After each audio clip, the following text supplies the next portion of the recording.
김용민 브리핑.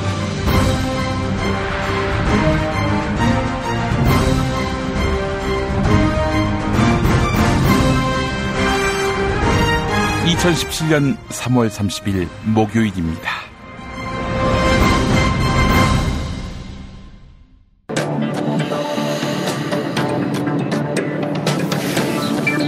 지금부터 21세기 21대 대통령 선거 자유당 대선 예비후보 출마 예정자 김용민의 기자회견이 있겠습니다. 존경하는 국민 여러분, 사랑하는 당원 동지 여러분, 자유당 잠재적 대권주자 김용민입니다. 지금 우리 자유당은 되지도 않을 19대 대통령 선거에 목매고 있습니다. 책임당원들이 우리 자유당 경선에 대해 투표율로 꾸짖고 있습니다. 예라이 18%라고요. 자유당은 즉시 해야 하지 않습니까? 지금 우리가 돌아볼 곳은 대선 후보 간 토론장이 아니라, 초등학생 같은 그런 저열한 토론장이 아니라 세월호 인양 현장임을요. 그곳은 우리가 국민에게 자신 있게 추천했던 박근혜 정치의 몰골입니다. 자유당 정치의 허물 그대로입니다. 300명 가까운 국민이 죽어 실려 나올 때 우리가 준비된 대통령이라 했던 박근혜는 종적도 행적도 묘연했습니다. 그래, 18번 양보해서 그럴 수 있었다고 칩시다. 3년이 지나도록 이 어마어마한 대한민국 행정력, 공권력은 진상규명은 고사하고 선체 인양도 제대로 해내지 못했습니다. 아니, 지연시키고 방해했습니다. 그래서 유해들을 다 유실한 것 아니냐 하는 의심, 염려를 불러일으키고 있습니다. 저는 이 시간 뼈를 깎는 심정으로 말합니다. 자유당은 이번 대선 집권할 자격이 없다, 이렇게 말입니다. 나아가 이 당은 뿌리째 바꾸지 않고서는 영원히 매장될 수밖에 없다고 말입니다. 박근혜는 자기를 위시한 국사범들에 대한 특검 수사를 반대했습니다. 헌법재판소의 파면 판결에 수긍하지 않고 있습니다. 검찰의 구속영장 청구도 어깃장을 놓고 있습니다. 법원의 영장 집행도 마다할 판입니다. 폭력 불법 집회를 선동하는 친박 세력과 한 편을 먹고 있습니다. 이런 박근혜와 함께 가는 자유당이라면 우리는 그저 구악일 뿐입니다.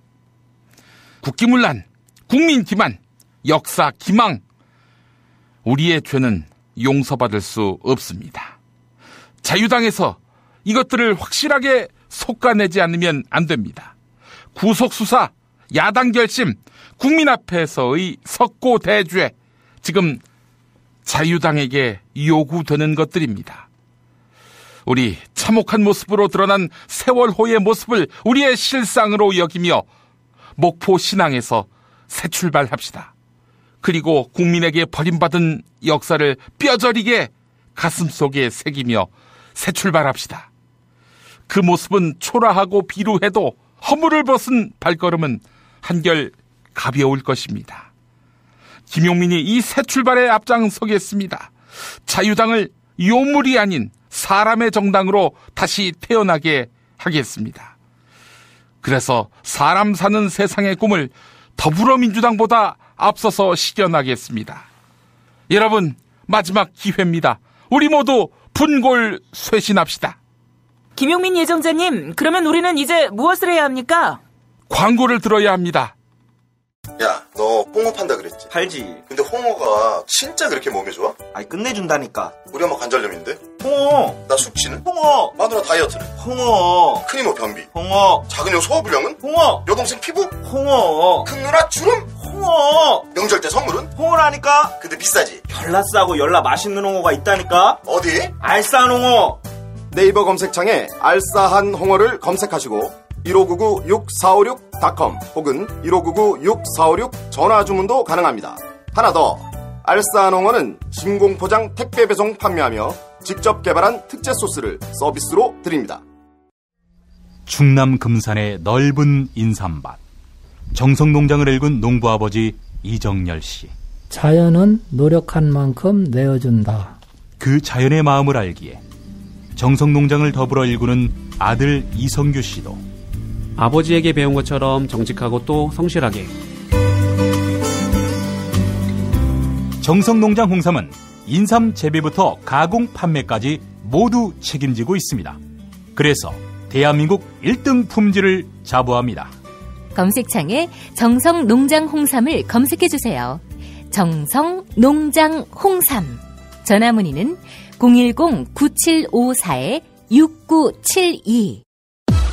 이놈의 뱃살 맞는 옷이 없네. 애들 보랴 일하랴 살 뺄 시간이 없어. 다시 날씬해지고 싶어. 다이어트 전문 쇼핑몰 비타샵에서 국내산 동결건조 생식과 통곡물의 3가지 단백질 그리고 비타민 미네랄을 더해 만든 다이어트 전용 그린 스무디를 추천합니다. 이걸 어떻게 하는 거죠? 하루 한두 끼 맛있고 든든한 비타샵 스무디로 바꿔 드시면 됩니다. 1522-6648 1522-6648 혹은 비타샵을 검색해주세요. 팟캐스트 청취자분들께는 그린 스무디 한 포를 보내드립니다. 여성 여러분, 골반이 삐딱하면 허리가 아파요. 아랫배가 나와요. 골반이 바로 서야 건강도 아름다움도 바로 섭니다. 바디로직을 입으세요. 토크밴드의 입체적인 탄력이 틀어진 골반을 바로잡습니다. 간편하고 확실한 골반 교정 타이즈 바디로직. 삐딱한 남성 골반에도 역시 바디로직. 바디로직의 효과를 못 느끼셨다면 100% 환불해드립니다. 자세한 환불 조건은 홈페이지를 참조하세요. 모두가 건강하고 행복한 세상을 위한 나눔의 가치. 의료비 걱정 없는 건강하고 아름다운 사회를 위해 바디로직은 아름다운 재단과 함께합니다. 고품격 찌라시 송명훈 한중경제연구소장이 함께합니다. 찌라시님 만나겠습니다. 찌라시님. 네, 안녕하십니까. 예. 보수 정당의 대선 후보 윤곽을 드러내고 있습니다. 일단 바른정당의 유승민 의원이 바른정당 대선 후보가 됐고요. 홍준표 경남지사가 자유한국당 대선 후보가 될 가능성이 높지 않습니까? 네, 뭐 워낙 경쟁자가 없는 상태인데다가 예. 현재 선거 방식 자체가 기존의 어떤 그 새로운 대세를 등장시키거나 역전의 기회를 제공할 수 있는 선거 방식이 아니기 때문에 처음에 여론조사에서 밀려가고 있는 지금의 어떤 지지율이 계속 유지되지 않을까 싶고요. 뭐 어떤 부정적인 발언을 통해서 안티팬을 모아서라도 자신의 입장을 계속 홍보하고 있는 홍준표 후보에 비해서 그 다른 후보들의 반응이나 활동이 너무 보이지 않는다는 부분 안에서 이거 뭐 제풀에 포기를 한 건가 싶은 생각이 들기도 하고요. 어차피 홍준표 지사가 지금처럼 완주를 해서 매우 불결한 승리를 획득할 것으로 판단이 됩니다. 예, 그래요. 두 사람이 어떻게 선거 연대할 가능성이 있습니까? 보수 후보 단일화 성사될까요? 네, 어차피 단일화는 어떤 형태든지 이루어진다고 봤는데 유승민과 홍준표의 단일화 또 둘 중에 한 사람이 후보가 된다는 생각은 못 해봤거든요.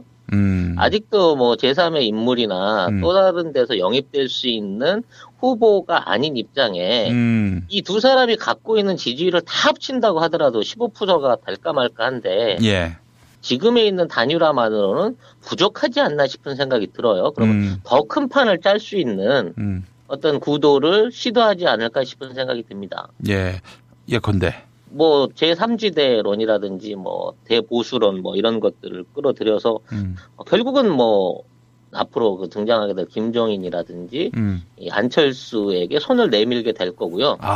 이제 누구를 대표로 갈 것이냐라는 부분에 있어서 의외로 본인들의 지지율이 형편없기 때문에 이쪽 분들이 스스로의 그 숨겨진 지분만큼을 확보해 준다고 치면 권력 안에서의 지분을 확보받는 입장에서 선선히 내놓을 수도 있겠다 싶은 생각이 들어요. 예선에서 너무 더러운 그 선거전을 치렀기 때문에 이런 사람이 본선에 올라가게 된다고 하면 해보다 만한 싸움이 될 거기 때문에 예선전이 끝나고 나서 주전 선수가 바뀌는 상황도 상정해야 되지 않을까 싶은 생각이 드는데요. 아, 그래요. 그러면은 어떻게 안철수 전 국민의당 대표, 현재 국민의당 대선 후보가 될 가능성이 대단히 높은데 이분 중심으로 비문연대가 가시화될 수 있다 이렇게 보는 겁니까? 점점 더 그런 가능성이 높아지는 게 문재인 대세론을 비롯한 그 문재인에 대한 인기는 계속해서 올라가고 있는 입장이고 나머지 있는 군소 후보들의 지지율들이 워낙 떨어져 있기 때문에 본인들의 고집만으로 지금 내가 완주하겠다라고 얘기하기에는 너무 형편이 없는 거죠, 지지율이. 그래서 최소한 바른정당이나 지금 자유당이 두 당을 합쳐가지고 30% 정도의 지지율만 만들어낼 수 있다고 치면 3자 구도는 가능할 것으로 보입니다. 따라서 이제 한국당의 경선이 마무리된다고 하면 어떤 형태든지 두 당의 재합당, 그러니까 새누리가 분해가 됐다가 지금은 다시 바른 한국당이 될 수밖에 없는 입장인 것 같거든요. 바른 한국당. 네, 거기에 이제 안철수 후보가 가세하면서 안 바른 한국당이 되는 것이죠. 예. 그 수순을 이제 짚어가고 있는 단계가 아닌가 싶은 생각이 들고요. 지금도 이제 안철수 후보 자신도 본인의 지지율을 현재 그 15%대에 머물고 있는 지지율을 한 25%나 30%에 근접하게 끌어올린다고 하면 굳이 합당을 하지 않고도 마지막까지 완주를 생각해 볼 수 있으나 현재 10% 중반에 머물고 있는 지지율로 완주를 기대한다고 하는 것은 별로 그 승산이 없어 보이는 상황이라 정말 생각지도 않았던 이상한 정치연합의 조합이 나타나지 않을까 싶은 생각이 드는데 조금 더 경선의 결과를 좀 지켜봐야 될 것 같습니다. 지금 그냥 평론을 위한 평론 차원에서 전망한 것이 아니라 실제로도 국민의당, 자유한국당 그리고 바른정당 3자 간의 연대가 가능할 거다. 여기에 김종인 씨까지 더해서 그렇게 그렇죠. 보시는 겁니까? 네, 그럴 가능성이 점점 더 높아지고 있다고 생각이 됩니다. 왜냐하면 그래요. 어느 한 당도 나를 중심으로 모여라라고 말할 수 있는 앞서가는 주자가 없는 셈인 거거든요. 그렇죠. 예. 그러다 보니까 어차피 넷이서 해서 안 되는 싸움이면 우리들 중에 한 사람이 선두주자를 맡고 나머지가 뒤에서 밀어서 최소한 선거 비용 보전 이상은 받아보자라는 시도가 당연히 있을 수 있지 않나 싶은 생각이 듭니다만 그렇게 됐을 때 국민의 선택을 기대하고 지지한다고 하는 것은 말이 안 되는 정치 풍선 거죠. 그렇죠. 이게 본인들이 어떤 당선 가능성을 계산하고 연대한다기보다는 또 각자가 나오게 되면은 15% 이하로 득표를 받게 될 것이고 그렇게 되면은 선거 비용 보전이 원만치 못하게 된다. 라고 판단해서 하여간 경제적 대권 연대 정치계 신용불량자가 되는 것이거든요. 정치적 신불자 신세를 면하기 위해서 그렇게 어떤 정치적 연대가 아니라 경제적 연대를 할 수도 있다 이런 말씀인데 또는 연대가 아니라 아예 출마를 포기하는 그런 방식으로 간접적인 연대를 이뤄서 후보 단일화를 하는 방식도 기대할 수 있지 않을까 싶습니다. 예.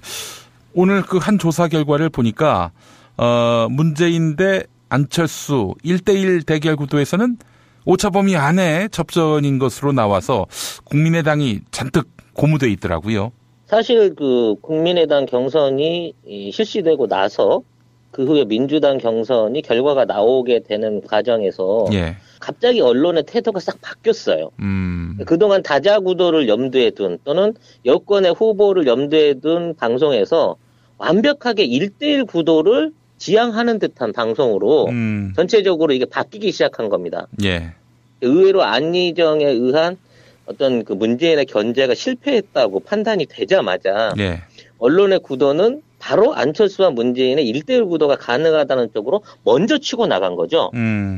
정치적 실주인공들의 합의가 없었는데도 불구하고 이미 언론에는 민주당 경선 결과 발표 옆에 문재인 대세론 60% 옆에 안철수의 62% 지지율을 같이 게시를 하면서 마치 두 사람이 대권을 위한 뭐 비슷한 수준에 올라와 있다라는 식의 왜곡된 보도 프레임을 뿌리기 시작했거든요.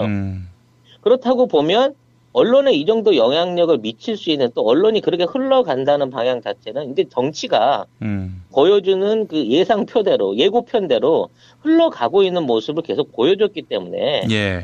이제 앞으로 야권은 얼마나 정당하게 문안 대결을 1대1 구도로 만들어낼 것인가의 묘책을 짜내기 위해서 나름대로의 그 예정된 결론을 두고 정치쇼를 벌이지 않을까 싶은 생각이 듭니다.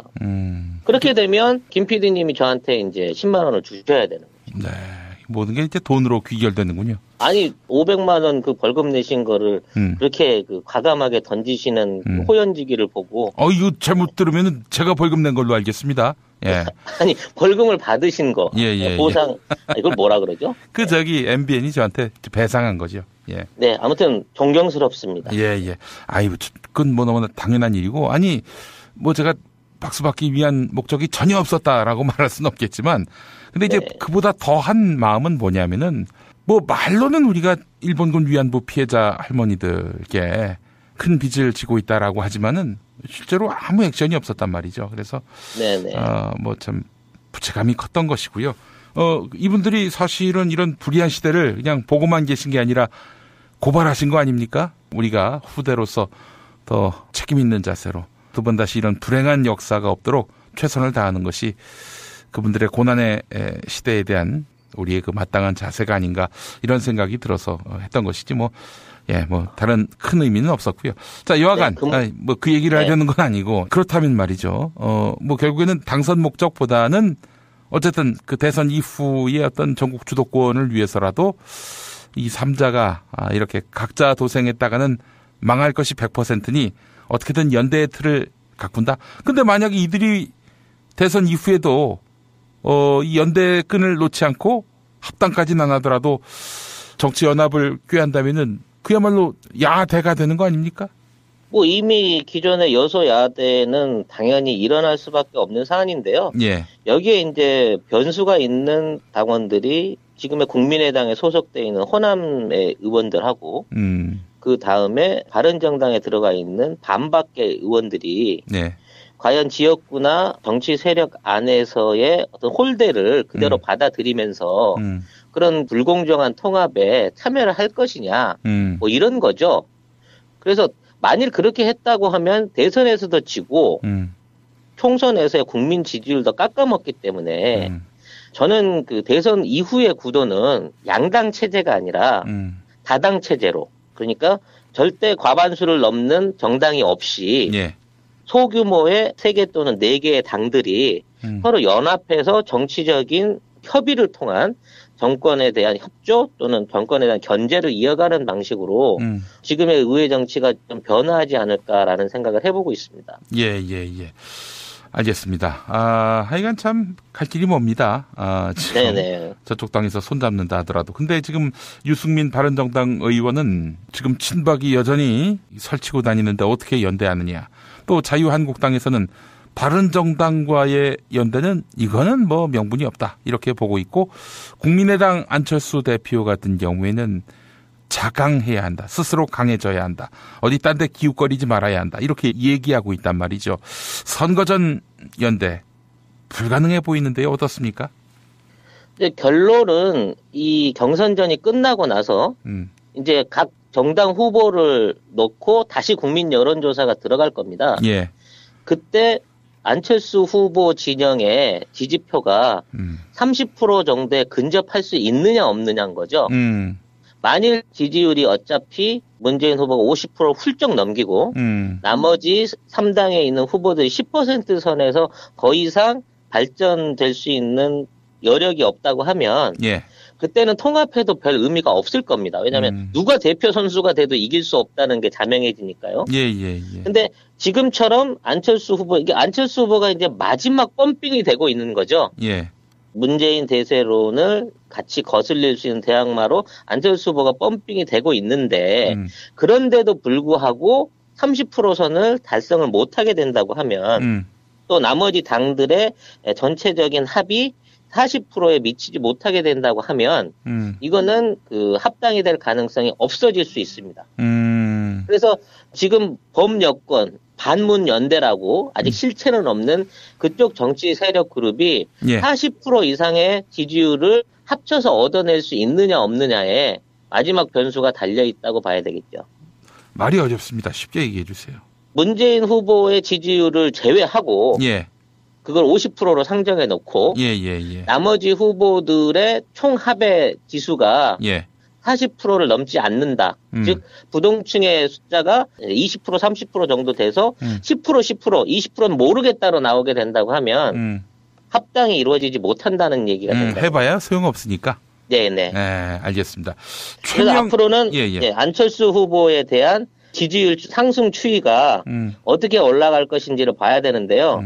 아까 잠깐 언급하신 대로 뭐 1대1 구도 안에서는 거의 5대5다라는 수준의 언론 보도들 또는 여론조사들이 앞으로 계속해서 나오게 될 거고 그걸 원동력으로 삼아서 안철수 후보 밑에 안바른 자유당의 탄생이 근접하지 않았나라는 예상이 되는 상황인 거죠.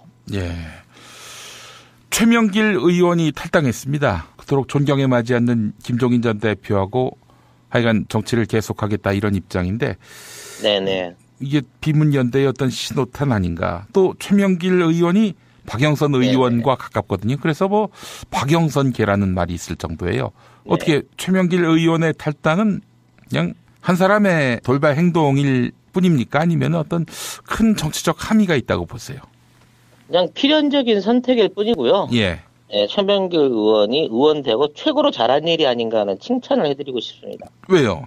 사실 이분은 그 유성갑 경선을 했다가 탈락하신 분이에요. 대전. 여러 가지 문제 때문에. 근데 이분이 이제 김종인 씨의 그 낙점으로 송파을에 그 공천이 됐었고 또 우연찮게 그 당시 그 출마를 하려고 했던 유영아 변호사가 또 김무성 대표의 그 옥새 투쟁으로 투쟁이라고 볼 수 있을지 모르지만 그 출마를 못했기 때문에 새누리가 무공천 지역이었거든요. 그래서 거의 어부질이 당선이 된 사람이기 때문에 이분의 의원직은 사실상 그 김종인 대표가 만들어진 의원직이나 마찬가지입니다. 근데 이분이 2월 15일 날 이미 선거법 위반으로 벌금형을 선고를 받았고 상고를 한다고 하더라도 어차피 당선 무효형이 될 가능성이 높아졌거든요. 그렇기 때문에 지금 있는 입장에서 나가주는 게 지금 민주당 당규를 보면 이게 선거법 위반으로 그 지역구를 잃게 되면 거기에 공천을 못하게 돼 있거든요. 그래서 지금 이제 나가주면 그 무소속인 상태에서 의원직을 상실하게 될 거고 그러면 이제 그쪽에 민주당 공천으로 그 후보를 낼 수 있는 어떤 여건이 생길 수 있다는 것도 되거든요. 그렇기 때문에 이분이 나간 것 자체는 자기 나름대로의 정치적인 계산수가 있어서 김종인이 혹시라도 얻어낼지 모르는 그 정치적 밑배경에 동참을 하기 위해서 나갔다고 봐지는 거고요. 뭐 이런 이유로 따지게 된다면 기대를 할 수 있는 사람들이 꽤 있지 않겠습니까? 말씀하신 뭐 박영선 의원을 비롯해서 박용진 의원이라든지 뭐 이런 분들도 이제 같이 동참을 하셔가지고 이번 기회에 분명히 이제 아와 피아를 구분할 수 있는 민주당의 어떤 선명성을 더 증명할 수 있는 좀 그 탈당 러시가 있었으면 하고 바라고 있습니다. 예. 하여간 큰 의미가 없는 탈당이다 이 말씀이고요. 뭐 박영선, 박용진 이분들이 정치 뭐 이번 한 번 하고 말겠습니까? 뭐 김종인을 왜 따라 나가요? 그건 뭐 불가능한 일이라고 보고요. 아니 그러면 나가지도 않을 거면서 이 내부에서 총질은 왜 계속하고 있는 건지 그분들의 어떤 정치적인 태도가 도대체 국민을 위해 있는 건지 민주주의 대의를 있는 건지 아니면 문재인에 대한 반대에 있는 건지 이런 대선 국면에서도 이런 식의 태도를 보이는 것에 대해서는 매우 실망스럽습니다. 국민의 한 사람은. 예, 그래요. 알겠습니다. 자, 오늘도 찌라시님과 함께한 시간이었습니다. 말씀 잘 들었습니다. 네, 감사합니다.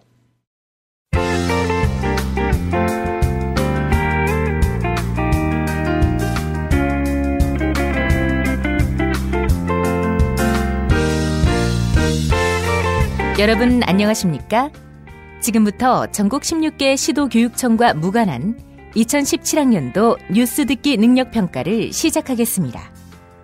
수험생 여러분께서는 팟캐스트의 음량을 알맞게 조절하여 주시기 바랍니다.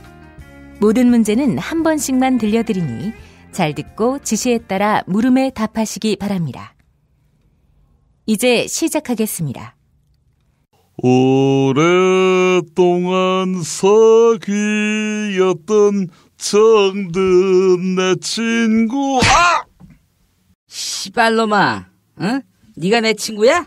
어딜 맘먹어? 박씨야, 이제 감옥 들어가면 사람이 그리울 기다. 심지어 내도 그리울 기다.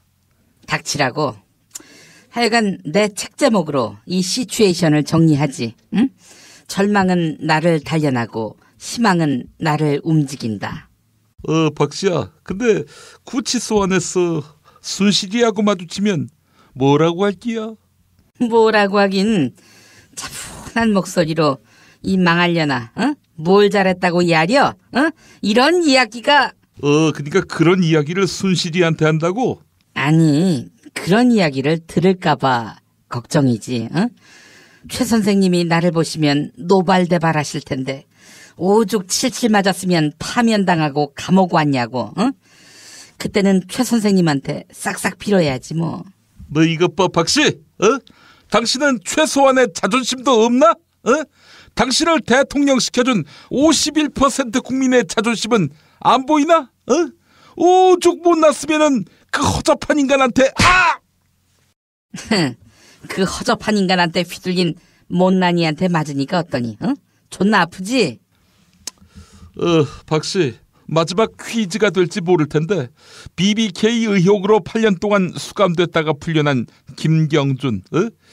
김경준이가 이제 감옥에 들어가려는 당신을 보면 어떤 느낌이 들까? 그 김경준이는 1999년에 투자자문 회사 BBK를 세웠지. 그리고 2000년에는 이명박이하고 공동으로 각자의 이름에서 머리 글자를 딴 땡땡땡 뱅크를 설립했고, 땡땡땡 뱅크의 땡땡땡이 뭔지 아나? 알지. 내가 의혹 제기를 했는데. 1번 준이와 박이의 뱅크. 2번 MBK 뱅크. 3번 옵셔널 벤처스 뱅크. 4번 LKE 뱅크. 5번 정자 뱅크.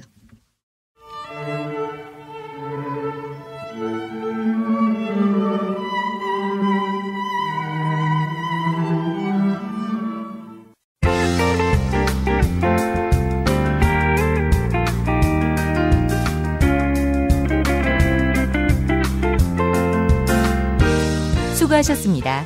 이상으로 전국 16개 시도교육청과 무관한 2017학년도 뉴스 듣기 능력평가를 모두 마치겠습니다. 수험생 여러분은 이메일 주소와 정답, 사연을 적어 팟빵 게시판에 올려주시기 바랍니다. 당첨자는 2부 마지막 순서에서 발표하겠습니다. 뉴스 듣기 능력평가를 마칩니다. 오인용의 만담가목 극장판 대개봉! 비급을 갖는 자, 무림을 평정할지 미친놈, 웃는 놈, 이상한 놈의 비급 쟁탈자. 그말 땡겨! 시저대지 말고 당장 여기서 꺼져! 오인용의 극장판 B들이 코믹 액션. 웃지마 이씨! 만담 강호 3월 22일 대개봉. 씨발 청소년 관람 불가야. 정권 교체를 함께 염원하는 판촉물 쇼핑몰 네피알. 기념품, 답례품, 기왕이면 네피알로 인터넷 검색창에 입력하시거나 032-519-4800으로 전화하세요. 카카오톡 아이디는 네피알.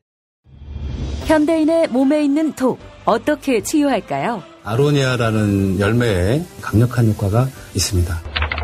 검색창에서 장봉근 아로니아를 찾으시고 1522-1194로 하시면 됩니다.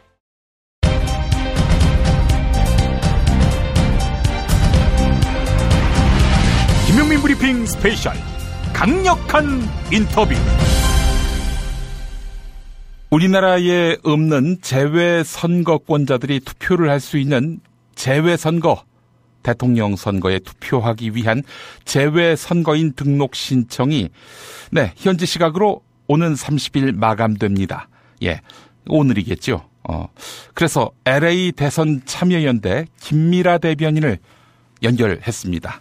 자, 바다 건너 태평양 건너에 있는 김미라 대변인 나와 계시죠? 네, 안녕하세요. LA 대선 참여연대 김미라입니다. 예, LA 대선 참여연대 어떻게 조직된 단체인지부터 말씀해 주시겠습니까? 박근혜 전 대통령이 탄핵이 됨으로써 대선이 좀 빨라졌죠. 5월 9일로 앞당겨지면서 재외국민선거 유권자 등록일에도 좀 변경이 생겼어요. 이곳에서는 한국하고는 좀 달라요. 유권자 등록을 먼저 해야지만이 투표를 할 수 있는 기회가 주어지거든요. 아니 그냥 그래서 주민등록증이나 이런 거 갖고 재외 공간에 가서 투표하면 되는 게 아니라 사전 등록을 해야 되는 거군요. 예, 그렇죠. 사전 등록을 먼저 하셔야 되고요. 그래야만이 선거를 할 수 있는 투표권이 주어져요. 그래서 이제 개선 날짜가 변경이 되면서 그거에 대해서 잘 이해를 못 하시는 분들이 많아지셨어요. 그래서 저희가 대선 참여연대를 만들어서 유권자 등록하는 방법, 그다음에 투표하는 방법 그런 것들을 지금 캠페인을 통해서 알려드리고 있습니다. 이게 한마디로 오늘이 마지막인데요. 재외선거 신청과 투표 방법 소상히 설명 부탁드립니다.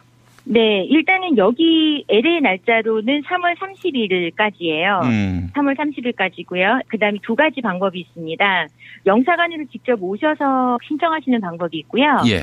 또 온라인으로 신청하시는 방법이 있고요. 영사관으로 직접 오셔서 신청하실 때에는 만료되지 않은 여권을 가지고 오셔서 바로 신청하시면 되고요. 온라인으로 신청하시는 방법은 온라인에 이메일 주소가 있으셔야 되고 그다음에 만료되지 않은 여권 번호를 가지고 계셔야 돼요. 그러면 온라인 신청은 1분 정도면 가능하세요. 어렵지 않고 아주 쉽기 때문에 중앙선거관리위 재외선거 홈페이지에 들어가시면 하실 수 있습니다. 길어서 못 외우시면 그냥 중앙선관위에 들어가시면 되겠네요. 그렇죠. 그리고 3월 30일 자정까지예요. 12시. 영사관에서 하시는 분들은 5시까지 영사관으로 가셔야 하지만 온라인으로 하시는 분들은 5시가 지난 자정까지니까 그때까지 등록을 하시면 좋을 것 같아요. 당연히 영주권 소유자까지겠죠? 아니에요. 주재원도 가능하시고요. 유학생도 가능하고요. 그러니까 이제 시민권자는 말고 나머지. 그렇죠. 시민권자만 아니시면 돼요. 꼭 영주권을 가지고 있지 않으셔도 상관없어요. 시민권자만 아니면 된다. 시민권자는 이제 미국 국민이니까. 그렇죠. 뭐 다른 나라도 마찬가지고요. 자, 사실 이 재외선거 몇 분이나 하시겠나 할지 모르겠지만 이게 당락에 엄청난 영향을 미친 그런 결과를 우리는 보았습니다. 지난 19대 총선 때 심상정 정의당 현 대선 후보 이분이 이제 국회의원 선거에 나섰을 때 이 재외선거 없었으면은 큰일 날 뻔했다는 이야기를 제가 많이 들었어요. 재외선거에서 아마 결과를 뒤집었던 걸로 알고 있습니다. 그렇죠. 자, 이번 대통령 선거도 아주 상당한 영향을 미칠 것으로 판단이 되는데 18대 대선 때는 어땠습니까? 18대 대선에도 저희가 투표율이 좀 많았었죠. 71.2%? 그랬는데 지금은 18대 대선 때보다 지금이 훨씬 더 열기가 뜨거워요. 그러니까 현재 재외 유권자가 22만 8,162명. 27일 LA 시간으로 그렇거든요. 지금 이 숫자는 18대 대통령 선거 당시 숫자보다 훨씬 넘어설 것 같은 숫자예요. 그러니까 18대 대선 선거 당시에 25만 명이었거든요. 그런데 저희가 아직 이게 27일 통계이기 때문에요. 28일, 29일, 30일 이렇게 3일을 더하게 되면 아마도 2.5% 정도 더 넘어선 숫자가 나올 거라고 전망하고 있습니다. 지난해 20대 총선은 어땠습니까? 20대 총선 때도 투표율이 좀 높았어요. 그랬는데 19대 총선 때도 22.5%, 그다음에 20대 총선 때는 3.2%. 그러니까 18대 대선 때보다 점점 높아지고 있는 상황입니다. 그렇군요. 말씀하신 대로 18대 대선 투표율도 17대보다 1.8배 높아졌다고 하는데 1.8배면 거의 2배 아닙니까? 엄청난 숫자죠. 자, 그렇기 때문에 이 재외 선거, 이거 몰랐는데? 언제 지났어? 이런 낭패를 겪기 전에 서둘러서 신청을 하셔야겠네요. 저희가 캠페인을 하다 보니까 이미 젊은 층에서는 많이 온라인으로 신청하시는 분들이 계셨어요. 네. 그런데 또 간혹가다 정말 날짜가 이렇게 바뀌었어요 하고 몰랐어요. 너무 감사해요 하면서 오늘 바로 가서 신청할게요 하시는 분들도 되게 많았어요. 네.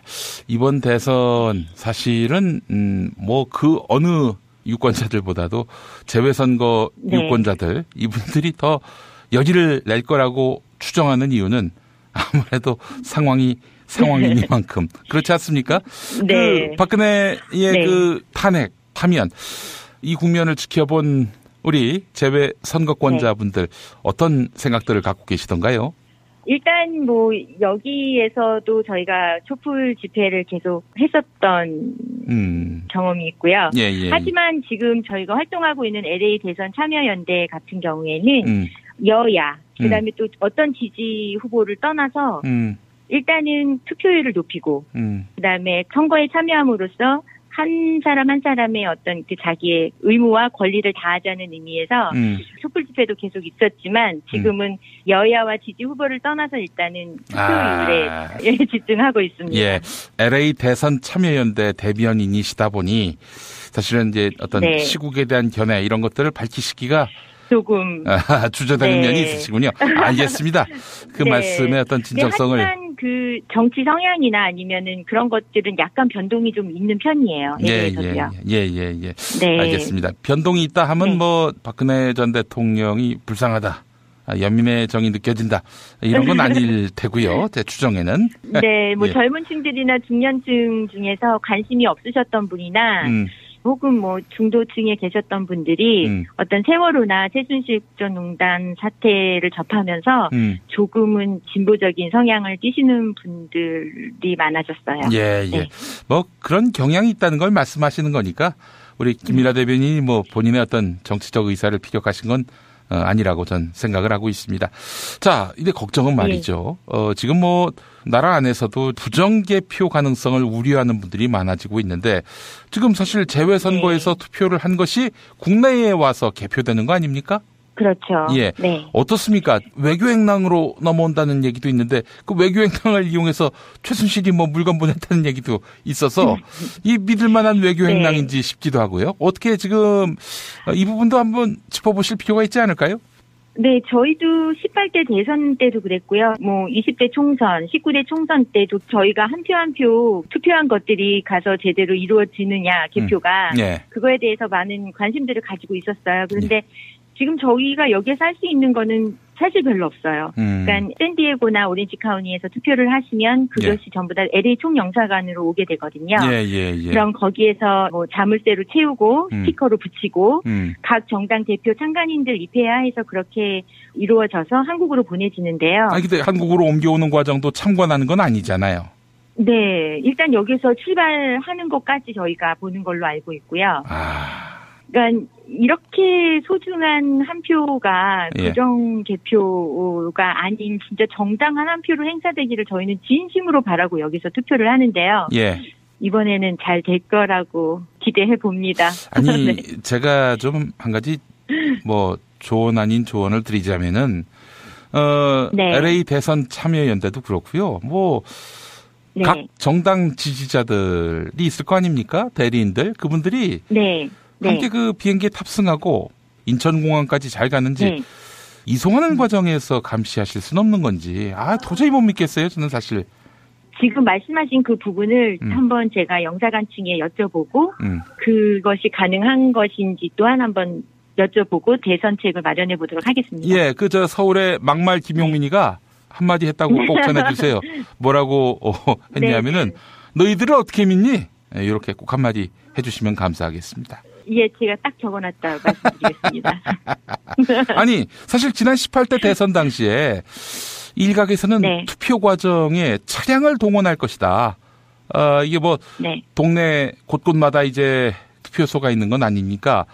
차량을 동원해서 이렇게 투표를 하도록 그리고 특정 후보를 찍도록 이런 식으로 불법 행위를 하려던 자들의 꼬리가 밟혔어요, 그때.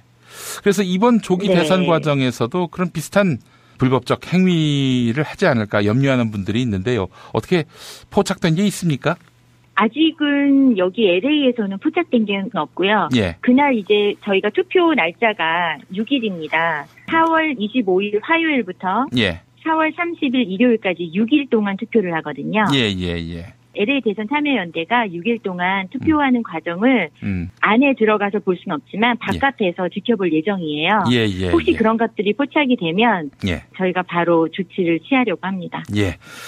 알겠습니다. 우리 김미라 대변인께서 더 노고를 기울여 주시고 우리 김미라 대변인께서 마지막으로 이번 대선 선거 참여 방법 다시 한 번만 일러주시겠습니까? 네, LA에서는 일단 재외북미 선거 유권자 등록을 하셔야 되는데요. 첫 번째로는 한 가지는 영사관에 직접 가셔서 하시는 방법이 있고요. 온라인 신청으로 하시는 방법이 있습니다. 영사관으로 직접 가실 때에는 만료되지 않은 여권을 지참하시면 되고요. 온라인으로 신청하실 때에는 이메일 주소가 있으셔야 되고 만료되지 않은 여권 번호가 있으시면 됩니다. 온라인으로 신청하실 때에는 중앙선거관리위원회 재외선거 홈페이지에 들어가시면 되고요. 네, 여기에서 3월 30일 자정까지 신청하시면 됩니다. 그리고 선거는 4월 25일 화요일부터 4월 30일 일요일까지 6일간 있습니다. 예. 여러분 많이 참여해 주시고요. 언제 이런 등록 기간이 있었나 하는 분들이 없도록 또 주변에 많이 알려주시기 바랍니다. 특히 유학 가신 분들 또 해외 주재원으로 계신 분들 좀 적극적으로 우리 애청자분들이 알려주시고요. 또 해외에서 이 방송 들으시는 분들도 주변에 적극적으로 동료해서 선거에 참여할 수 있도록 도와주시면 감사하겠습니다. 자, 우리 김미라 대변인께서 속하신 대선 참여연대 홈페이지 있습니까? 네, 대선 참여연대 페이스북에 들어오시면은요. 19대 대선이라서 보트 19 코리아 하시면은 저희 페이스북 홈페이지가 있고요. 네. 무엇보다 말씀드리고 싶은 거는 지금 LA 열기가 상당히 뜨거워요. 저희 캠페인 하시는 분들 열기도 뜨겁고 그다음에 학생들 특히나 유학생들 열기도 상당히 뜨겁습니다. 그래서 많은 분들의 힘이 모아졌으면 하는 바람입니다. 페이스북에서 LA 대선 참여연대 접속해 보시면 소상한 정보를 받아보실 수 있겠습니다. 김미라 대변인님 말씀 잘 들었습니다. 네, 감사합니다. 살이 꽉 찬 데다가 맛까지 끝내줘. 일본 바이어들이 환장하며 찾는다는 최고급 러시아 냉동 대게. 네이버 카페 대게 직거래 장터에 들어오셔서 선택하세요. 1644-9047. 참치의 맛은 좋은 참치가 좌우합니다. 구이동 대양 참치가 그렇습니다. 무한 리필에 더한 무한 감동. 직접 경험해보세요. 구이동 대양 참치 02-455-8087. 하루 두 차례 대한민국과 지구촌의 오늘을 정직하게 비춰드립니다. 권력이 진실을 압도하는 세상. 김용민 브리핑은 작은 희망의 불씨가 되겠습니다. 진실은 반드시 밝혀진다고. 무엇이 진실입니까? 대통령이라고 하는 지위를 진실을 밝히지 않는 데에 역이용해서. 김보영 아나운서가 함께합니다. 아프니까 팩트다. 안녕하세요. 아프니까 팩트다. 김보영입니다. 전북도 선거관리위원회가 우석대 태권도학과 교수를 고발했습니다. 이 교수는 지난달 12일 우석대 태권도학과 학생 172명을 더불어민주당 문재인 전 대표의 지지 모임에 동원했다는 의혹 때문인데요. 관광버스 4대에 나눠 탄 이들이 향한 곳은 전라북도 전주의 화산체육관이었습니다. 교수는 당시 학생들에게 정치인이 올 예정이지만 너희와는 상관없는 일이라고 한 모양인데요. 체육관에는 더불어민주당 문재인 후보가 입장했습니다. 그곳은 문재인 전 대표의 지지 모임인 새로운 전북 보럼 출범식 자리였던 겁니다. 학생들은 행사를 지켜본 후 근처 뷔페에서 식사를 하고 영화를 관람했습니다. 500만 원 상당의 비용은 학과 조교와 연구원이 지불했습니다.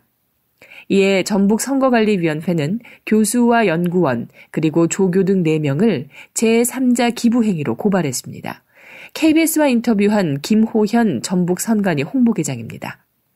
이 후보 예정자가 참석한 행사에 대학생들을 동원하고 음식물 등을 제공하는 행위는 공직선거법에서 규정한 제3자의 기부행위에 해당될 수가 있습니다. 또한 학생들이 민주당 ARS 대선 경선 참여를 요구받았다. 이런 의혹이 있는데요. 이에 대해 저희가 확인한 바에 따르면 문재인 캠프는 아는 바가 없다는 입장입니다. 그 교수 개인의 문제일 뿐이라는 이야기입니다. 젊은 층의 지지를 얻고 있는 문재인 전 대표가 대학생을 동원할 가능성은 낮으며 안팎의 감시의 눈초리가 센 1위 주자의 입장에서 금품살포를 감행한다는 것은 있을 수 없는 일이다라는 평가도 비등합니다. 결국 교수 1개인의 일탈로 보이는데 5만 원짜리 향응을 받은 학생들은 최대 50배인 250만 원을 토해내야 할 상황입니다. 지금까지 아프니까 팩트다였습니다. 금방 줄까 은방 줄까 아니면 동방 줄까? 그런 거 말고 중개수수료 없는 직거래방으로. 아이 그럴 거면 피터팬의 좋은 방 구하기 가서 알아보아. 그런데 직거래 불안하지 않나요? 걱정 마세요. 피터팬이 지켜드립니다. 피터팬의 좋은 방 구하기에서 안심 직거래 서비스를 이용해보세요. 실제 소유자와 계약하는 건지 이중계약은 아닌지 등의 문제는 물론 집주인이 보증금을 안 돌려주면 나 대신 소송까지. 우와, 진짜요? 그뿐만이 아닙니다. SNS 공유만 해도 내 방에 권리 침해는 없는지 융자는 얼마나 있는지 모두 알 수 있습니다. 수수료 없는 부동산 피터팬의 좋은 방 구하기. 야, 딴지마켓 좀 봐봐. 이담채 김치 게시판 지금 보고 있어? 왜요? 뭐가 문제 있나요? 야, 어떻게 하나같이 맛있다, 예술이다, 감탄했다, 물건이다, 또 재주문했다 이런 글만 올라올 수 있지? 이거 공작의 냄새가 나지 않아? 아무래도 그런 것 같아. 이담채 김치 게시판에 작전 세력이 개입한 거 아닐까요? 그럴 리가요. 이담채 김치는 맛있는 김치 말고는 따로 자랑할 게 없습니다. 드셔보시고 판단하세요. 포털 사이트에서 이담채 김치 주문 전화는 1544-4586 1544-4586. 술자리 많은 연말연시 가뜩이나 속상한 세상. 새싹당 콩차를 선물하세요. 가격이 착해서 김영란법에 저촉되지 않습니다. 새싹당 콩차는 남자를 위한 차. 서면보고용으로 아주 좋습니다. 서면보고용. 에? 서면보고. 전창걸닷컴에서 구매하세요. 전화문의 070-8635-1288 070-8635-1288. 배고픈데 춘천 닭갈비 먹으러 갈까? 춘천 닭갈비 맛을 하네? 그러면 킹 닭갈비지. 킹 닭갈비? 그럼 남녀노소 누구나 춘천 사람마저 그 맛에 반했다는 킹 닭갈비. 요리하기 번거롭지 않아? 봉지 뜯고 그냥 볶아 먹으면 돼. 야채를 더 넣으면 맛이 끝내주고. 오늘 우리 집에서 닭갈비 먹고 갈래? 아이 몰라. 하트 뿅뿅. 깨끗한 국내산 닭만 씁니다. 그래서 최고의 맛 킹 닭갈비. 국내 최초 짜장맛 파스타맛 킹 닭갈비로 출시됐습니다. 전화 주문은 032-556-3770 032-556-3770. 민중의 소리 이완배 기자와 함께하는 경제의 속살. 경제의 속살 시간입니다. 오늘은 전라북도 전주시청 대강당으로 찾아왔습니다. 한 5천여 분이 앉아 계십니다. 예. 반갑습니다. 반갑습니다.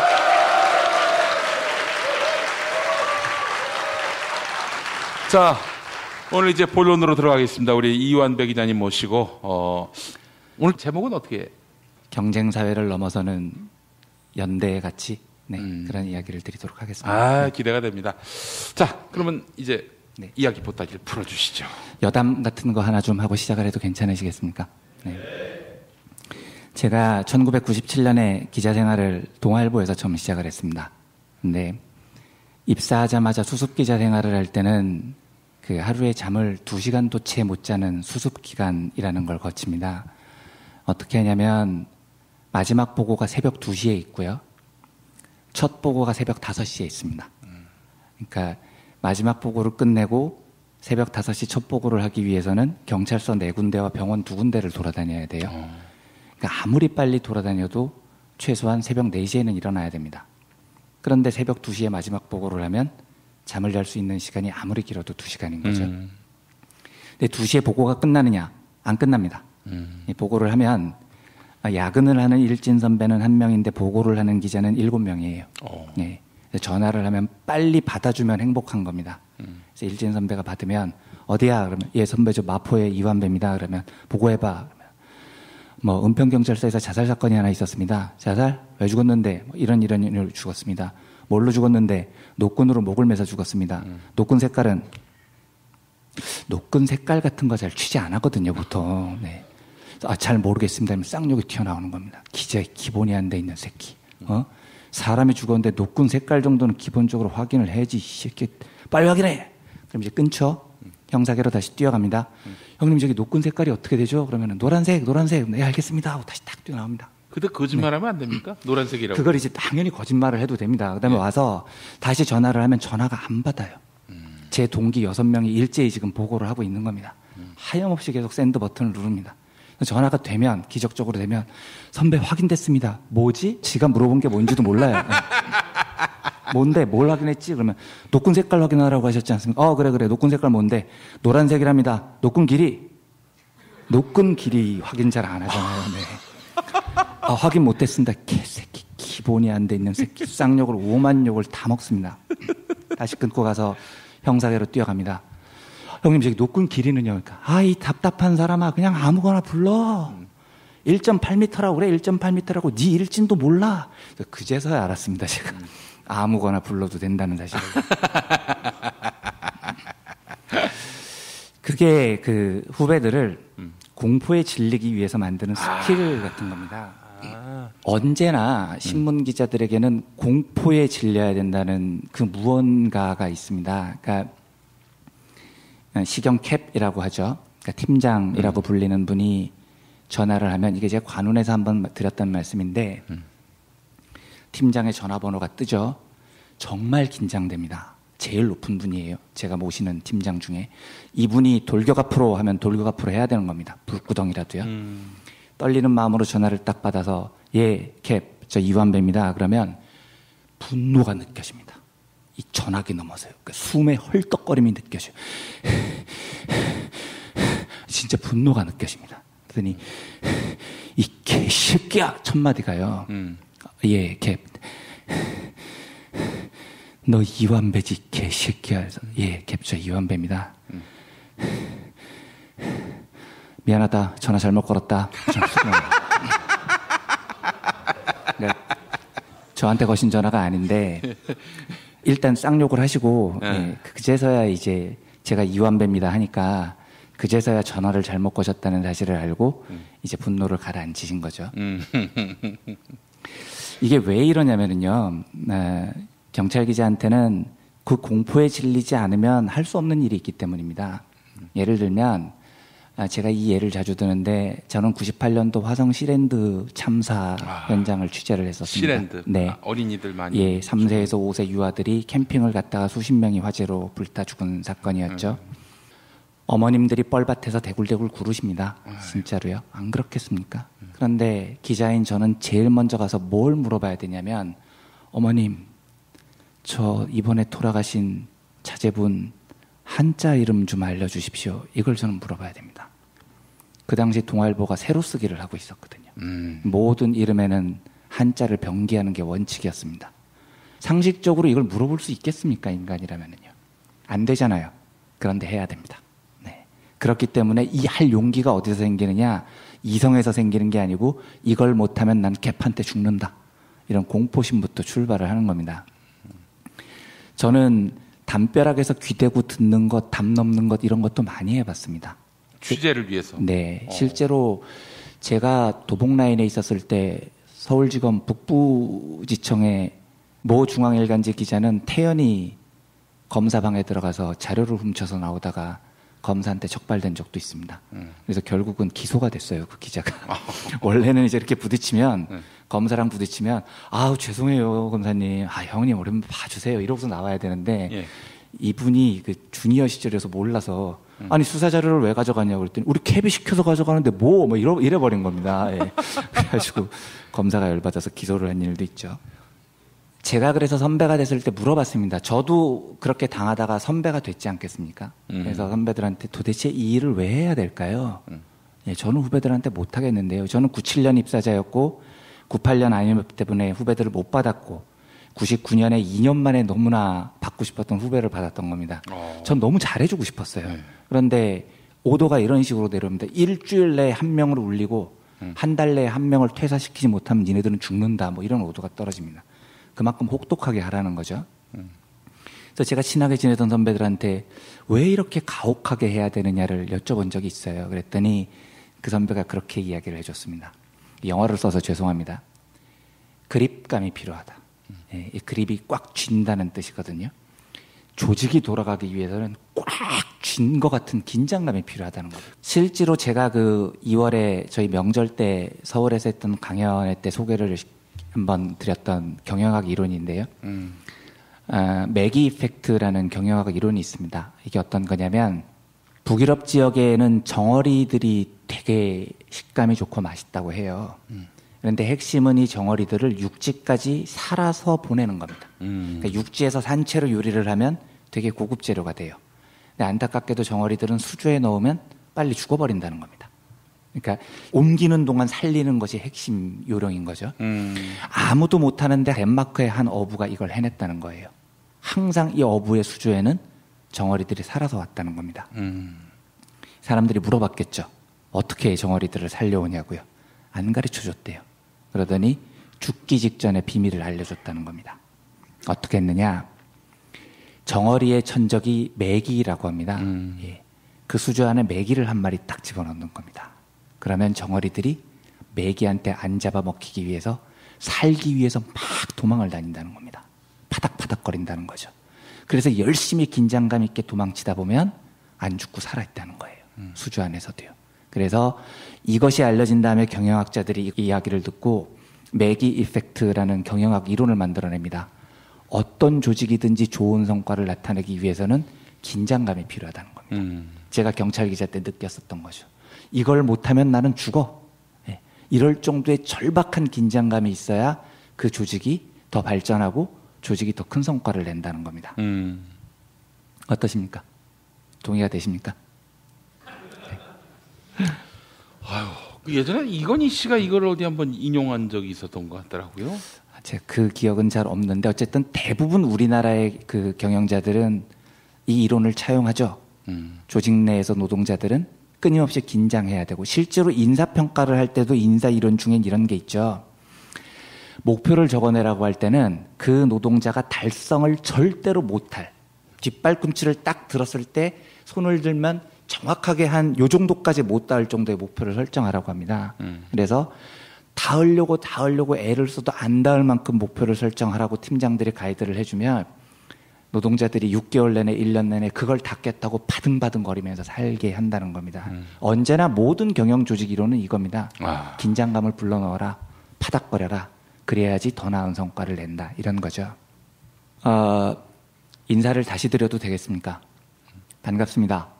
전북지역 공무원, 공공기관, 정어리 동지 여러분. 동지들께서는 자본주의가 공식적으로 정어리로 임명한 동지들입니다. 당연히 개떡 같은 소리입니다. 우리가 정어리입니까? 우리가 수조 안에서 항상 살아남기 위해서 매일마다 파닥거려야 됩니까? 그래서 파닥거리고 났더니 경영성과가 좋아졌다고 얘기를 하는데 돌아보면 매기한테 잡아먹힌 내 동지들의 시체가 수조 안에서 널브러져 있습니다. 그래서 경영성과 조직이 더 나아지면 좋은 경영학 이론이라고 받아들일 수 있습니까? 왜 수조 안에서 파닥거리라고 이야기를 하냐면 그건 곧 경쟁을 하라는 거겠죠. 너희들끼리 살아남기 위해서 경쟁을 하는 게 조직의 성과를 훨씬 더 낮게 한다는 건 자본주의 300년 동안 한 번도 사라지지 않은 이론이었습니다. 심지어 이건 진보를 자처하는 사람들 중에서도 너무나 당연하게 받아들여집니다. 경쟁을 하면 더 나아져. 그렇죠? 좋은이라는 형용사를 붙여서요. 좋은 경쟁이 더 나은 성과를 낳게 돼. 자본주의가 노동자들을 옥죄었던 3단계가 있습니다. 그 첫 번째 단계가 지그문트 바우만이라는 위대한 사회학자가 얘기를 했던 경쟁의 물신화라는 겁니다. 우리는 우리도 모르는 사이에요. 경쟁이 더 나은 성과를 나타낼 것이라는 것을 믿고 살고 있어요. 많은 사람들이 그렇게 생각을 합니다. 그래서 좋은 대학, 명문대학을 간 사람들을 보면은요, 먹어줍니다. 명문대 출신이야? 역시 다른데? 라고 생각을 해버립니다. 안 그렇습니까? 안 그렇다고 부인할 수가 없는 게요, 우리나라의 국회의원 숫자 분포를 생각해 보십시오. 우린 노동자인데요. 노동자 국회의원이 몇 명 있습니까? 생 노동자 출신들이 몇 명 있냐고요. 우리는 되게 황당한 게 우리를 대변해 준다는 사람들을 뽑아요. 그리고 나는 노동자의 마음을 너무 잘 이해해 준다는 사람들에게 투표를 합니다. 왜 그러죠? 그냥 노동자를 뽑으면 되잖아요. 예? 농민들도 그렇습니다. 농민단체에 갈 때마다 이 대권 후보들이 다 농민들한테 고개를 숙이면서 농민들의 마음을 이해한다고 얘기를 합니다. 예? 그래서 누가 농민을 잘 대변할 것인가를 막 연구를 해요. 왜 그러냐고요. 농민을 뽑으면 되죠. 그런데 그러지 못합니다. 왜인 줄 아십니까? 대한민국 국회의원 중에 대부분은 스카이 명문대 출신들의 변호사, 검사 출신들입니다. 교수 출신들입니다. 우리 마음속에 있는 거예요. 공부 잘한 사람들, 경쟁에서 이긴 사람들, 그래서 사법고시 합격한 사람들, 교수된 사람들, 뭔가 우리보다는 낫겠지라는 게 있습니다. 우리 대의 정치 구조를 보면 정확하게 나타나 있습니다. 예. 대한민국의 국회의원 노동자 2명밖에 더 있습니까? 울산에 당선되신 2분이에요. 예. 노동자 후보들이 생 현장에서 아무리 돌아다녀도 노동자를 잘 대변해 준다고 얘기를 하는 변호사, 교수 출신들을 먼저 뽑습니다. 그게 우리의 현실입니다. 동지들을 비판하는 게 아니고요. 그게 지그문트 바우만이 얘기를 한 경쟁의 물신화라는 겁니다. 왜 자본주의가 오랫동안 노동자들을 탄압할 수 있느냐? 자본가들은 언제나 경쟁을 하면 너희들끼리 서로 이기겠다고 치고받으면 더 나은 성과를 낸다고 가르치고, 그러다 보면 자연스럽게 사람의 심리 속에서 경쟁에서 이긴 사람은 훌륭한 사람이야, 나보다는 조금 낫겠지, 이렇게 굴복하는 심정이 생긴다는 겁니다. 제가 이런 얘기를 드리면 많은 분들이 현장에서 얘기를 하면은요, 명문대 출신들 정말 우리 학벌 철폐해야 됩니다. 예? 스카이 이게 무슨 짓입니까? 우리들 아이들한테 무슨 짓을 하고 있는 겁니까? 막 이런 얘기를 하면은요, 맞는 말씀이십니다. 서울대 출신들이 다 말아먹는 거 아니에요? 동의를 해주세요. 특히 이게 언제 동의가 제일 많이 되는 줄 아세요? 우병우 이런 애들 나왔을 때요. 완전 막 열렬하게 지졌습니다. 이 기자님 말씀 옳아요. 우병우 같은 새끼들이 진짜 우리나라 말아먹는 거죠. 이렇게 얘기를 해주세요. 그런데 언제 확 무너지는 줄 아십니까? 이완배. 아닙니다. 박주민.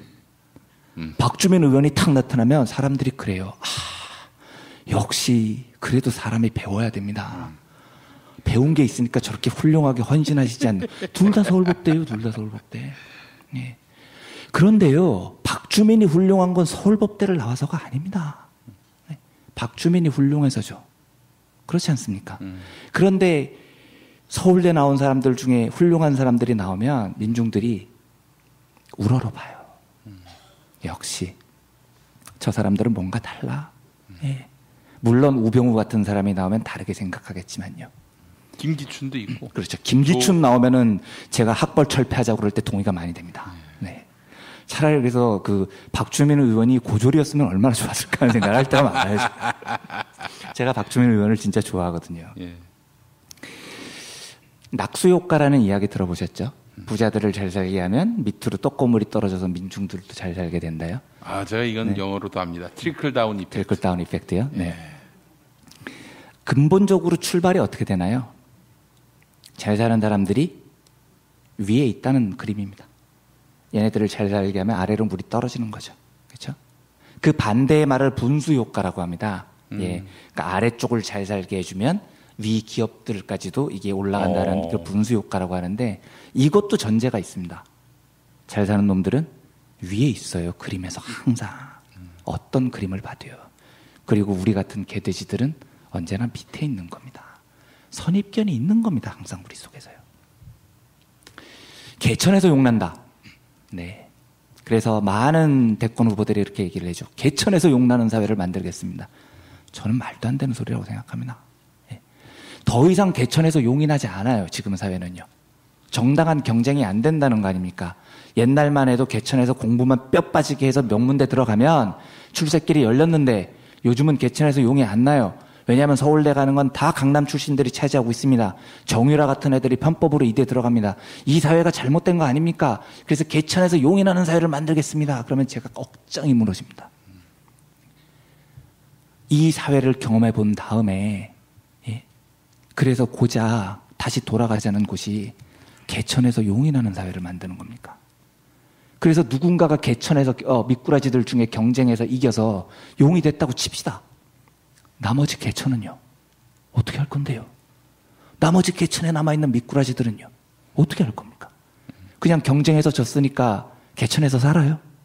제가 궁극적으로 묻고 싶은 게 이겁니다. 그런데 자본주의는 이 경쟁을 너무나 쉽게 물신화시킨다, 신격화시킨다고 그럽니다.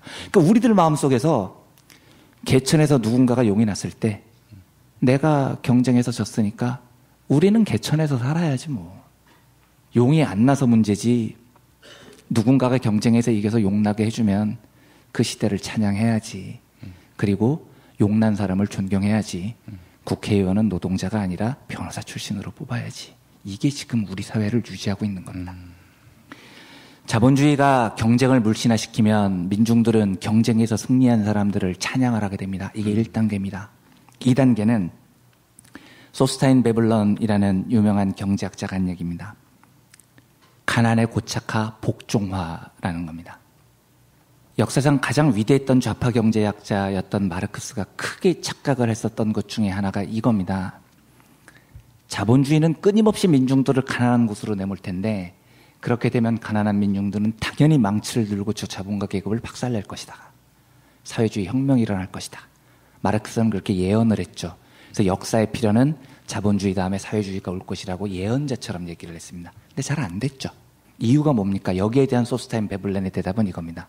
가난할수록 복종하게 된다는 겁니다. 경쟁에 뒤처져서 가난한 사람들은 자연적으로 시스템 내에 복종하게 됩니다. 이런 거 한번 생각을 해보셨습니까? 우리 너무나 자연스럽게 남녀 평등한 투표권을 갖고 있죠. 그런데 여성 참정권이 언제 시작됐을 것 같으세요? 제가 정확한 연도는 알고 있지 않지만 100년 정도 됩니다. 그러니까 시민 참정권이 주어졌었던 건 시민혁명 이후에 영국이나 프랑스, 유럽에서 조금씩 실시가 되는데요. 그러니까 민중들에게 투표권이 주어지는 것과는 시차가 200년 가까이 납니다. 즉 여성들은 200년 동안 사람 취급을 못 받았다는 겁니다. 여러 사람들이 참정권을 얻었을 때요. 그런데 멀쩡하게 자유평등연대의 사상을 가지고 시민혁명을 일으킨 사람들이 어떻게 여성 참정권을 이렇게 뒤늦게 인정을 할 수가 있었을까요? 더 궁금한 건요. 여성들은 왜 저항하지 않았을까요? 여성들은 왜 스스로를 시민이라고 인정하지 않았을까요? 200년 동안요. 왜 그랬을 것 같습니까? 여성들이 아둔해서요? 시민권이 없었기 때문입니다. 근대 자본주의 사회에서는 시민이라고 시민증을 주지 않습니다. 모두가 다 시민이라고 가르쳤어요. 그런데 실제 시민권은 누구에게 주어졌냐면 본질적으로요. 노동하는 남성 노동자들에게 주어졌습니다. 공장에 가서 일을 하는 사람만 시민으로 인정을 해준 겁니다.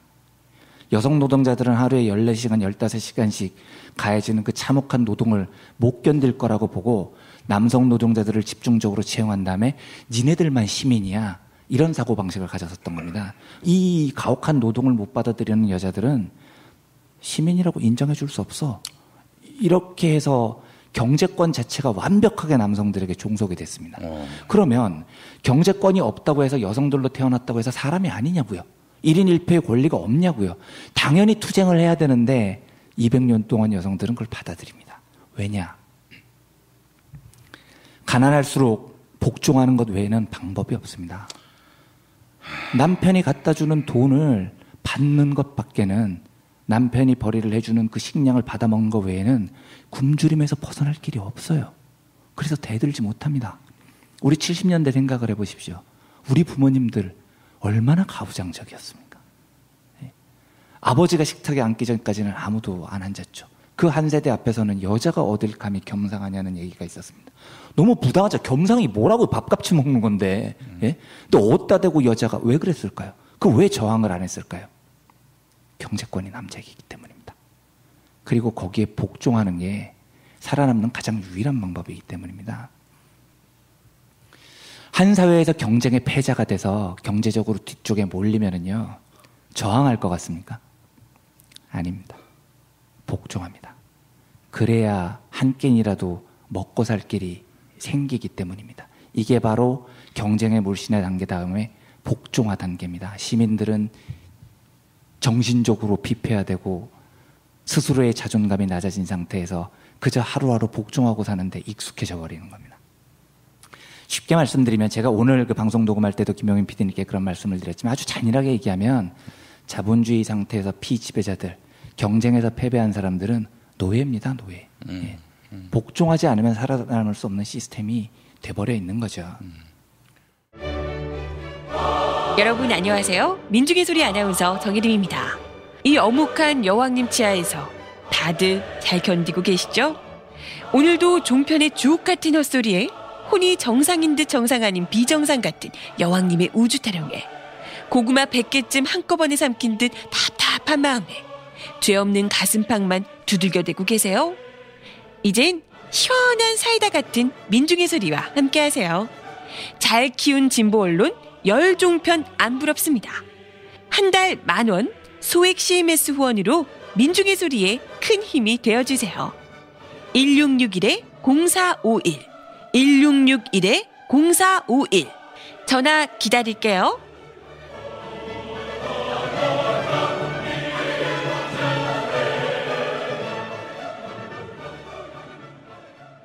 광고주와 만나는 시간입니다. 오늘은 비타샵 오은석 대표 나와 계십니다. 오 대표님. 네, 안녕하세요. 예. 2주 동안 무슨 행사 하신다면서요? 예. 지금 이제 4월이 코앞이니까. 예. 바야흐로 벚꽃의 계절, 그리고 5월 벚꽃 대선을 하지 않습니까? 예. 그래서 저희가 이제 한 달 전에 열심히 다이어트도 하시고 또 날씬해진 몸매로 투표도 하시라고 이벤트를 준비하고 있습니다. 예, 그래요. 네. 수요일부터 31일까지 예. 저희가 2주 다이어트 프로그램이라는 게 있어요. 전 예. 제품을 이용해서 2주간 다이어트를 한번 해보고 예. 또 해보고 이런 프로그램이 있는데요. 예. 그걸 파격 할인을 하고 특히 김용민 브리핑 애청자라고 적어주시는 분께는 추가로 예. 그린 스무디 2포를 더 넣어드릴 테니까 아이고 세상에. 꼭 좀 적어주십시오. 예. 여기서 샀다는 것을 꼭 좀 적어주십시오. 예. 이거 또 샀다고 또 표시를 해줘야 이 김용민 브리핑이 광고 효과가 있구나. 또 이렇게 또 우리 오은석 대표님이 생각할 것이고. 예. 그래서 또 갱신도 하실 것이고. 너무 감사합니다. 예. 배송 메모란에 꼭 김용민 브리핑이라고 적어주시면 2포가 더 갑니다. 아이고 너무 좋습니다. 자, 그래요. 다이어트. 예. 네. 오늘은 저희가 당뇨와 관련된 걸 한번 준비해봤습니다. 아이고 귀가 쫑긋해집니다. 예. 네. 그래서 아주 이제 간단하게 저희가 이제 고객님들한테 SNS로 다양한 다이어트 정보를 제공하고 있는데요. 예. 그 중에서 짤막짤막하게 매일매일 정보를 보내드리고 있는데, 예. 그러니까 최신 트렌드를 파악하기 위해서 해외 자료들을 많이 봅니다. 그 중에서 아주 간결하면서도 도움이 되는 정보가 있어서 제가 오늘 하나 소개해드리려고 준비를 했어요. 예. 자, 뭐냐면 이겁니다. 당뇨를 해결할 수 있는, 혹은 당뇨를 예방을 할 수 있는 가장 간단한 팁. 그 팁이라는 게 오늘의 주제입니다. 예.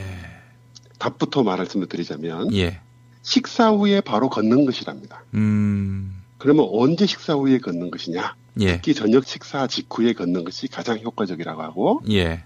시간은 얼마가 필요하냐?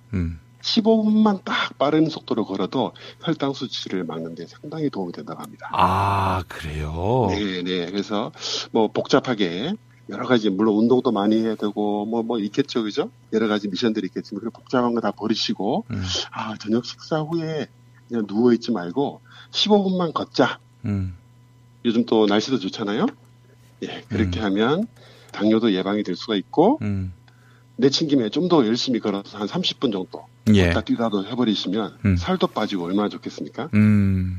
그래서 오늘은 간결하게 초간단하게 그 정보를 말씀드리는 걸로 하겠습니다. 다시 한번.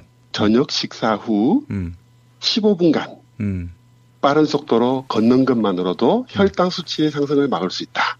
그리고 덤으로 15분을 더 걸으면 살도 빠진다. 요것만 지켜주십시오. 그 저녁을 처먹고 한 30분 걸으면 된다. 맞습니다. 아니, 15분만 그러셔도 됩니다. 30분 하면 벌써 나가기 싫죠? 15분이라는 건 뭡니까? 5분 거리를 갔다가 돌아오면 거의 15분이 되겠죠?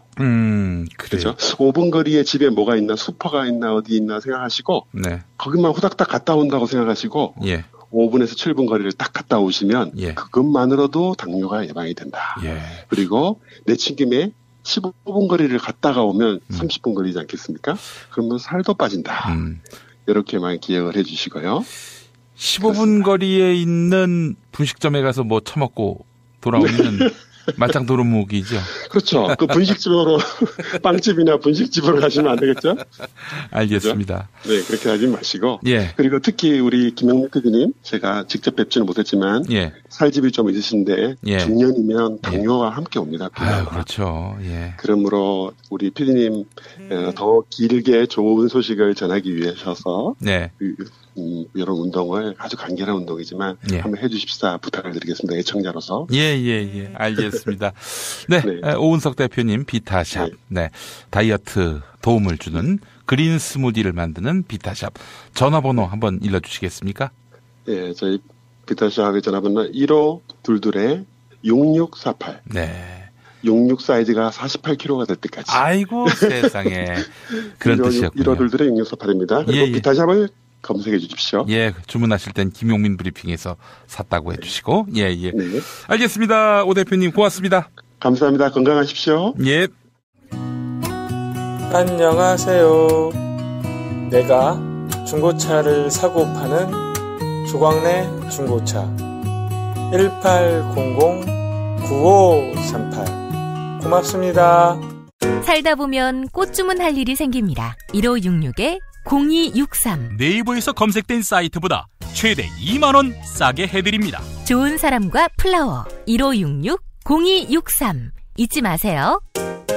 한우 사고를 집어넣고 24시간 팔팔 끓인 곰탕 연지연 곰탕. 어린이부터 노인까지 누구나 좋아하는 건강식 연지연 곰탕. 택배로 신청하시려면 010-7252-1114. 김용민 브리핑과 함께하는 브리핑 대리운전 1522-9687. 수익금 일부는 김용민 브리핑 드라마 악인 열전 제작비로 쓰입니다. 1522-9687.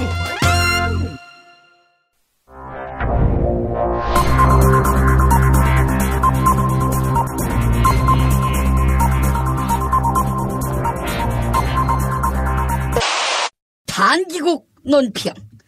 최순실 동지와 한솥밥을 먹고 한 통장을 썼던 서민소통 지도자 박근혜 동지께서는 박 동지를 대면 조사했던 검사에 대한 강도 높은 국가적 중대 조치를 취하실 계획을 표명하시고 구체적인 공격 방침을 제시하시었다. 경애하는 박근혜 동지의 단호한 결심은 엮어도 너무 어거지로 엮은 검사놈에 대한 격한 분노의 표시다. 박근혜 동지를 대면 조사했던 검사놈은 무리한 질문으로 박 동지를 흥분시켜 탈진하게 만들었다. 박 동지 통장에 한 푼도 돈이 들어오지 않았는데 뇌물을 받았냐고 추궁한 것이다.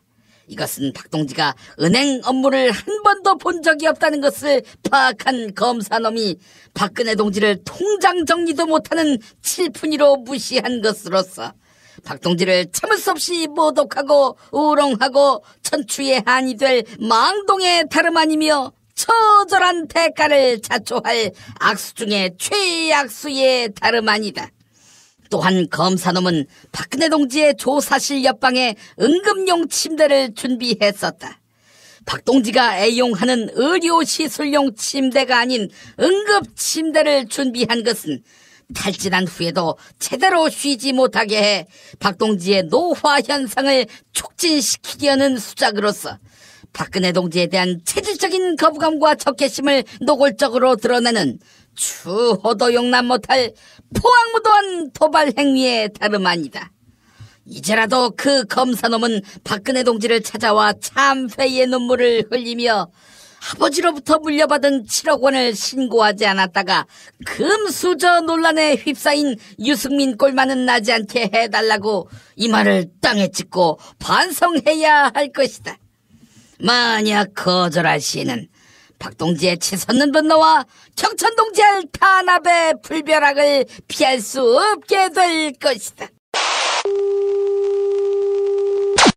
김용민 브리핑이 선정한 오늘의 칼럼은 박찬수 한겨레 논설위원 실장의 칼럼 제왕적 대통령을 위한 변명입니다. 제왕적 대통령이 절대 악은 아니다. 정부 역할을 확대하라는 시대적 요구에 따라 탄생한 게 제왕적 대통령이다. 1930년대 프랭클린 루스벨트 행정부의 경제사회 분야 정책 집행 권한을 대폭 확대한 것은 대공황 극복을 위해서였다. 대통령 권한 확대는 1940에서 1950년대 2차 세계대전과 냉전을 거치면서 외교 안보 분야로까지 확대됐다. 이는 결국 워터게이트와 같은 극단적인 권력 남용을 불러왔다. 하지만 그런 잘못이 큰 정부를 추구했던 초기 이상마저 훼손하는 것은 아니다. 2013년 11월 샌프란시스코에서 한인 1.5세 청년 홍주영 씨가 버락 오바마 대통령에게 제발 행정명령을 내려서라도 서류 미비 이민자 1150만 명이 추방당하지 않도록 해달라 이렇게 외쳤을 때 그는 소수자를 위한 대통령 권한의 최대치를 요구했던 것이다. 이것을 제왕적이라고 비난할 수 있을까?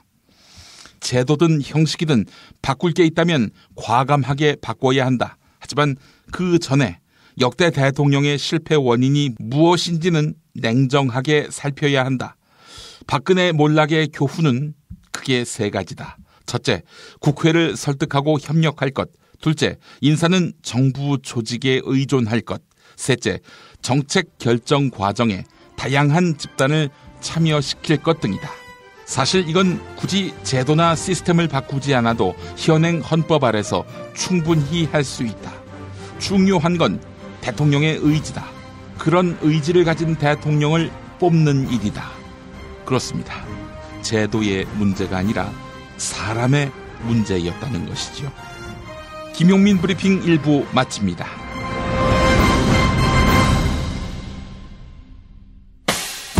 김용민 브리핑과 함께한 시간 어떠셨어요? 다음 시간에도 보다 바르고 알차며 즐거운 정보로 여러분을 찾아가겠습니다. 팟캐스트 포털 팟빵에서 다운로드하기, 구독하기, 별점 주기, 댓글 달기로 응원해주세요. 잊지 마세요. 다운로드하기, 구독하기, 별점 주기, 댓글 달기.